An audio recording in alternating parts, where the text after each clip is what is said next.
मुझे बेहद खुशी है कि ये आज वेस्ट टू एनर्जी प्लांट, कूड़े से बिजली बनाने वाला प्लांट और खाद बनाने वाला प्लांट शुरू हो रहा है।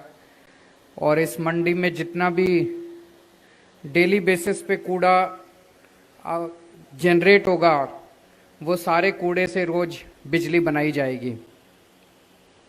दिल्ली देश की राजधानी है। राजधानी होने के नाते राजधानी जैसे दिखना भी नहीं चाहिए, उस लेवल की साफ सफाई भी होनी चाहिए। लेकिन हम देखते हैं कि बहुत ज़्यादा चारों तरफ कूड़ा ही कूड़ा रहता है। कूड़े के 3 बड़े बड़े पहाड़ बन गए दिल्ली के अंदर। ये जो आज प्लांट चालू हो रहा है, इसी किस्म के ढेर सारे प्लांट्स पूरी दिल्ली में लगने की जरूरत है। ये छोटा सा प्लांट है, 15 टन कूड़ा कुछ भी नहीं होता। उससे 1500 यूनिट बिजली डेली बनेगी, वो भी कुछ भी नहीं होती। छोटा सा प्लांट है, लेकिन ऐसे छोटे छोटे सैकड़ों प्लांट पूरी दिल्ली के अंदर लगने की जरूरत है। तो एक तरफ कुछ बड़े प्लांट भी लगे हुए हैं वेस्ट टू एनर्जी के, वो भी अच्छी बात है। और दूसरी तरफ बहुत सारे छोटे छोटे प्लांट पूरी दिल्ली के अंदर लगेंगे, तो हम फिर ऐसी सिचुएशन में पहुंच सकते हैं कि दिल्ली का सारा कूड़ा, चाहे वो मंडी से निकले, चाहे घरों से निकले, चाहे दुकान से निकले, चाहे फैक्ट्रियों से निकले, सारा कूड़ा जो है वो फिर इन पहाड़ों पे नहीं जाना चाहिए। कूड़े के पहाड़ों पे एक भी दाना कूड़ा पहाड़ों पे नहीं जाना चाहिए। वो सारे के सारा कूड़ा डेली खत्म हो जाना चाहिए। या तो खाद बन जाए, या उससे बिजली बन जाए, या वो फिर ईंटा भट्ठे में चला जाए। कहीं ना कहीं उसका रिसाइकलिंग होना चाहिए, तभी दिल्ली आगे बढ़ सकती है। नहीं तो ये कूड़े के पहाड़ का तो कोई अंत ही नहीं है। आज इनका ये हाल है, 10 साल बाद और इतने ऊंचे हो जाएंगे। उसके बाद तो अब अपने को इसकी तरफ ध्यान देना पड़ेगा। और उस दिशा में मैं समझता हूं कि आज ये जो छोटा सा प्लांट शुरू किया जा रहा है, इसका बहुत बड़ा महत्व है। प्लांट छोटा है, लेकिन इसका महत्व बहुत बड़ा है। दूसरी चीज आज मैं इस मौके पे चर्चा करना चाहता हूं। अभी अपने नगर निगम के कुछ डॉक्टर हड़ताल पे बैठे हैं। उनको कई महीनों से तनख्वाह नहीं मिली। ये हम सब लोगों के लिए बड़े शर्म से डूब मरने वाली बात है। जिन डॉक्टरों ने कोरोना के टाइम पे अपनी जान की बाजी लगा के हमारे परिवार और हमारी रक्षा की, हमारा इलाज किया, हमारी सेवा करी, उन डॉक्टरों को कई कई महीनों तक तनख्वाह ना मिले, ये सही नहीं है। और बड़ा संवेदनशील मामला है। एक तो यह कि इस मुद्दे पे बिल्कुल राजनीति नहीं होनी चाहिए। किसी को कोई राजनीति इस मुद्दे पे नहीं करनी चाहिए। सबका प्रयास ये होना चाहिए कि उनको उनकी तनख्वाह कैसे दिलवाई जाए। इस पूरे मामले को मैंने समझने की कोशिश करी। एक तो ये पिछले कई सालों से हम देख रहे हैं कि नगर निगम में बार बार तनख्वाह देने के लाले पड़ जाते हैं। तनख्वाह, कभी सफाई कर्मचारियों की तनख्वाह नहीं मिली, कभी टीचरों की तनख्वाह नहीं मिली, कभी डॉक्टरों की तनख्वाह नहीं मिली। तो नगर निगम के अंदर ऐसे पैसे की इतनी कमी क्यों हो रही है, ये सोचने वाली बात है। इतनी पैसे की कमी क्यों हो रही है? कुछ लोग कह रहे हैं कि दिल्ली सरकार ने पैसा नहीं दिया।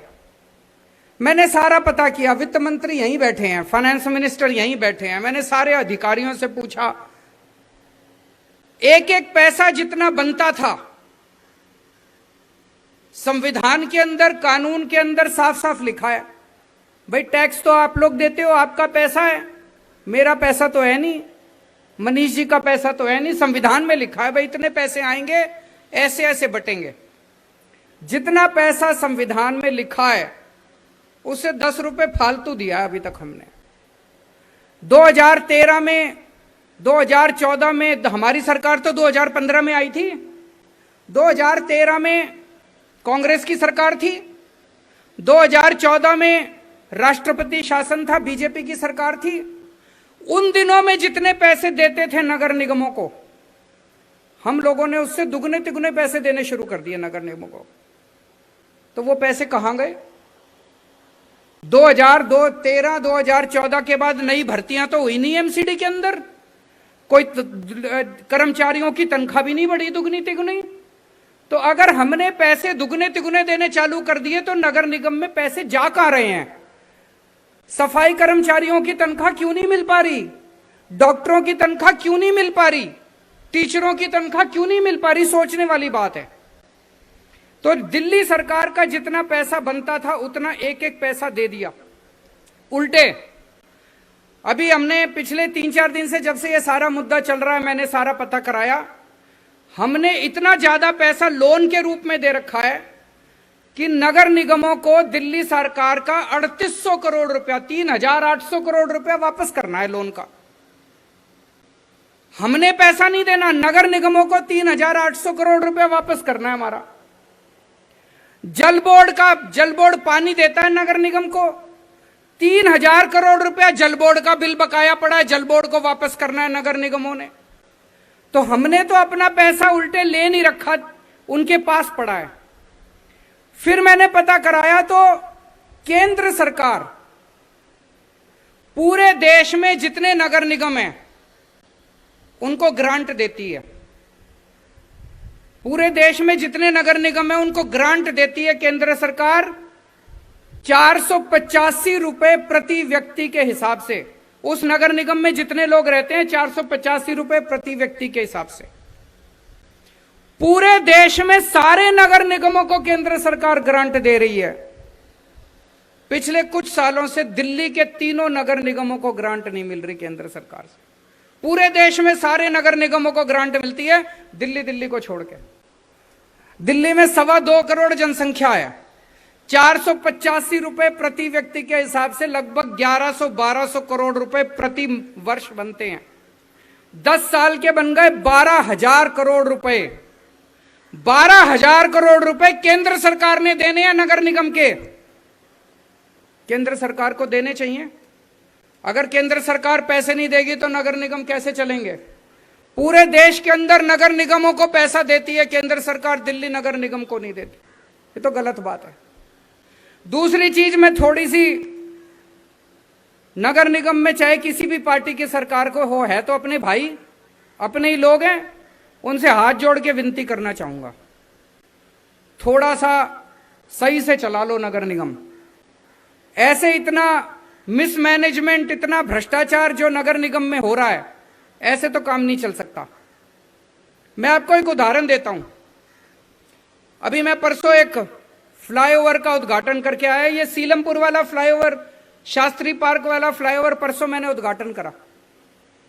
भाई साहब, 303 करोड़ रुपए का बनना था, हमने 250 करोड़ रुपए में पूरा कर दिया।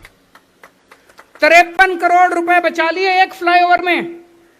और अभी तक 6 साल में जितने फ्लाईओवर बने हैं दिल्ली में, हर एक में पैसा बचाया है। किसी में 100 करोड़ बचाए, किसी में 125 करोड़ बचाए, किसी में 75 करोड़ बचाए, किसी में 50 करोड़ बचाए। हर फ्लाईओवर में पैसे बचाए और 1.5 साल में पूरा कर दिया भाई साहब फ्लाईओवर। और दूसरा फ्लाईओवर एक है रानी झांसी फ्लाईओवर, वो नगर निगम ने बनाया था। 2006 में चालू हुआ था, 2010 में बन के तैयार होना था। 2010 में की बजाय 2018 में जाके बन के तैयार हुआ। 14 साल लगा दिए एक फ्लाईओवर बनाने में, 14 साल। और हमने बना दिया 1.5 साल में फ्लाईओवर, उससे डबल गुना बड़ा। 178 करोड़ रुपए का फ्लाईओवर बनना था रानी झांसी फ्लाईओवर नगर निगम वाला।